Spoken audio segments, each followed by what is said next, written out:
एक बार एक टीचर ने एक स्टूडेंट से पूछा था, तुम कौन हो? Student was like actor, director, producer, writer, doctor, ज्योतिषी एटसेट्रा. Teacher being confused. अरे कहना क्या चाहते हो? Then the student told, engineer sir. The fact is आजकल इंजीनियर्स आपको इंजीनियरिंग फील्ड छोड़कर हर एक फील्ड में मिल जाएंगे. India is a country where one becomes an engineer then decides what to do with the future. You will be shocked to know that हर साल इंडिया में 1.5 मिलियन इंजीनियर्स ग्रेजुएट होते हैं. But sadly there is 48% unemployment among those engineering graduates. आज की तारीख में हर 2 में से एक इंजीनियरिंग ग्रेजुएट अनएम्प्लॉयड है. Nowadays, people call CSE students as engineers and civil engineering students as Mistri. Over 80% of Indian engineers are unemployable because they lack the technical skills required by employers. Tier 1, Tier 2 engineering graduates find it difficult to get placement directly from college. 65% engineering students parental pressure में आकर engineering को as a career option choose करते हैं. So hello guys, welcome to the Nexus. And today let's look at the dark truth of engineering in India.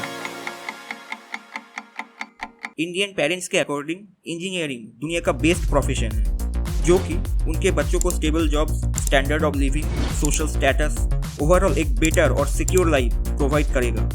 Sounds really interesting and appealing right? लेकिन इसमें एक problem है. ये statement सिर्फ 1% की सच्चाई है. बाकी 99% केसेस में it is too far from reality. आज की तारीख में हर 2 में से एक इंजीनियरिंग ग्रेजुएट अनएम्प्लॉयड है.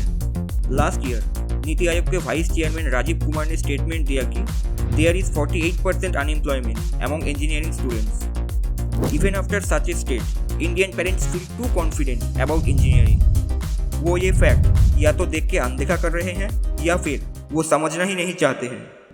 रिसेंटली एक कंपनी ने 100 इंजीनियरिंग कॉलेजेस में एक सर्वे कंडक्ट किया. कंक्लूजन ये निकला कि टोटल स्टूडेंट्स में से 65% स्टूडेंट्स पेरेंटल प्रेशर में आकर इंजीनियरिंग को as a career option choose करते हैं. So the question comes, why Indian parents feel so confident about engineering? The reason behind it was that during our parents' generation, our country was going through a very tough phase. उस time पर opportunities बहुत कम थी. Therefore, उनके दिमाग में job security number 1 priority बनने में उनके यूथ का मेजर कंट्रीब्यूशन है. They have seen how good the living standard of engineers of their age had, how well settled, respected, stress-free lives engineers were living. Moreover, they have seen the ideals like Sundar Pichai, Satya Nadella, the engineers becoming CEOs of big MNCs. And Indian parents वही well settled, respected, stress-free life अपने बच्चों को देना चाहते हैं. They want कि उनके बच्चे नेक्स्ट सुंदर पिचाई, सत्य नडेला बने. बट द थिंग इज कि अपने पेरेंट्स के टाइम में एंड आज के टाइम के इंडिया में बहुत फर्क है. हमारे सामने आज मल्टीपल अपॉर्चुनिटीज अवेलेबल है. Still we all need to agree on one point with Indian parents that आज भी engineering is one of the finest field. आज हम ये वीडियो बना रहे हैं और आप घर बैठे देख रहे हो. It's completely a wonder of engineering. लेकिन सोचने में ये आता है, why engineering is going through a dark phase? Who is responsible for the condition of the engineering colleges? Government, education system, or us? Back then in 1990, India में total 337 engineering colleges थे जो कि बाय द ईयर 2000 में 700 हुए and subsequently वो by the year बढ़ते बढ़ते आज 8876 इंजीनियरिंग कॉलेजेस हो गए हैं एंड स्टिल काउंटिंग. बेसिकली इस चीज की शुरुआत हुई थी in the year 1947. India was newly independent and had a lack of resources at the same time.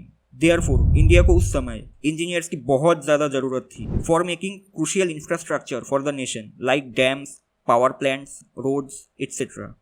But problem ये थी कि इंडिया में उस वक्त बहुत ही लिमिटेड इंजीनियरिंग इंस्टीट्यूशंस थे and there was immense demand for the engineers.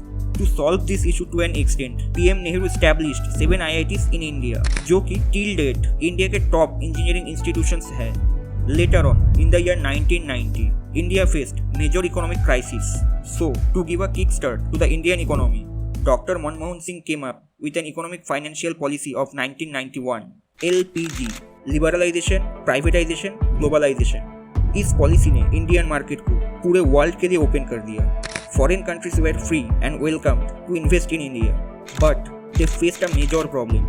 उन फॉरेन कंपनीज के पास इनफ वर्कफोर्स नहीं था इंडिया में ऑपरेट करने के लिए. Therefore, they announced a bulk hire for Indian engineers. India में IT वेब भी आई।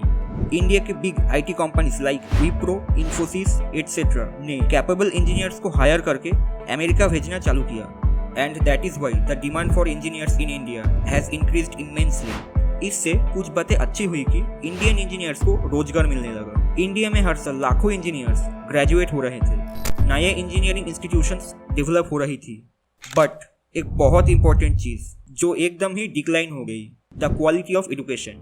कॉलेजेस की फैकल्टीज अनक्वालिफाइड थी, जो लैब्स थे वो आउटडेटेड थे। CAG की एक रिपोर्ट ने खुलासा किया कि इंजीनियरिंग कॉलेजेस में 961 अनक्वालिफाइड फैकल्टीज अपॉइंटेड थे। एंड जो स्टूडेंट्स उस time non prestigious engineering colleges से ग्रेजुएट हो रहे थे, they did not have the skills and proficiency for surviving in the job market. And even जिन कंपनीज में स्टूडेंट्स जॉब करना चाहते थे, वो कंपनीज उनके कॉलेजेस में प्लेसमेंट के लिए आती ही नहीं थी। The fact is Indian engineers unemployed नहीं, अनएम्प्लॉयबल है। That means they are not capable enough to be hired for that job. India Today की एक रिपोर्ट ने बताया था कि over 80% of Indian engineers are unemployable because they lack the technological skills required by employers now. Moral of the story, degree doesn't matter, skill matters. India में engineering colleges wild mushrooms की तरह फैल रहा है, बट उनमें से graduate हुए मात्र 10% ऐसे स्टूडेंट्स हैं जिनके पास वो स्किल्स एंड प्रोफिशिएंसी है जो उन्हें कोर इंजीनियरिंग डोमेन में जॉब दिला सके।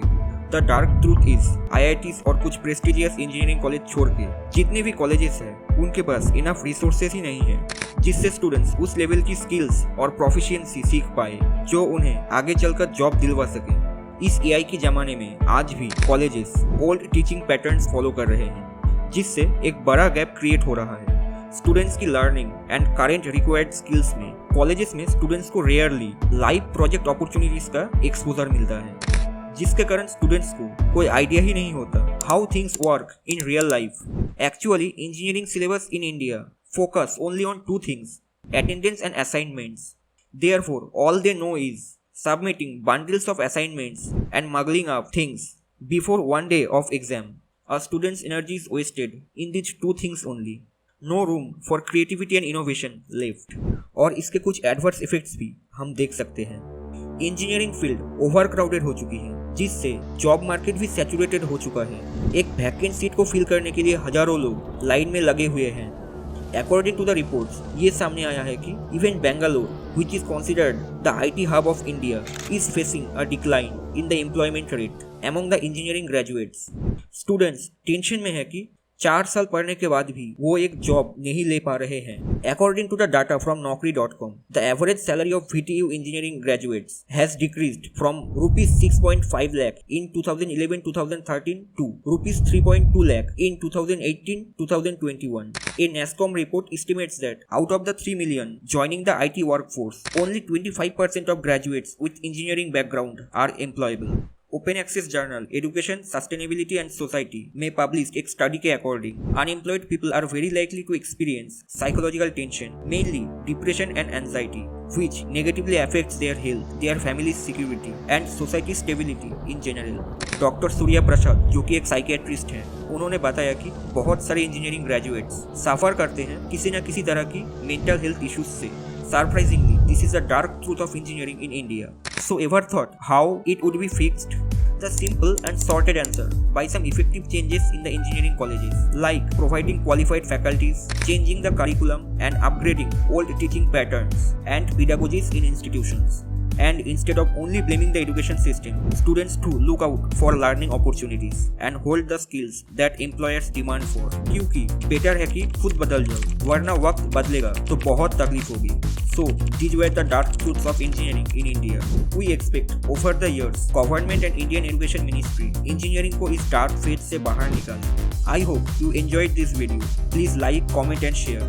See you again in the next video.